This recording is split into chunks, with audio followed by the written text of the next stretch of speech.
In this tutorial, I want to show you how you can make it where the legend of your graph in Excel either overlaps or does not overlap your chart with ease. So here we have a combo chart of units sold and sales. And let's just say we wanted to make it to where the legend will overlap the graph a bit more so as to condense space a bit.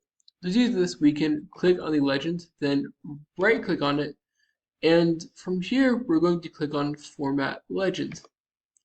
And whenever we go to the three bars on the right, you'll see an option at the bottom, Show the Legend Without Overlapping Chart, which is checked. This can be helpful as it can make the graph itself less busy.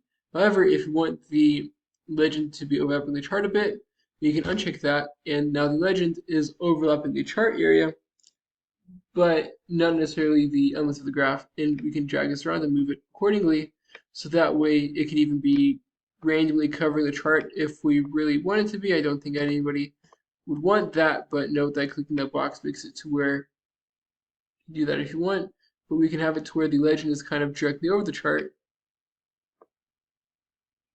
and now it's a bit more condensed.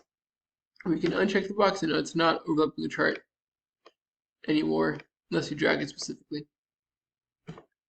That said, I hope you found this to be helpful. If you did, like, subscribe, comment. Thanks for watching. Have a great day.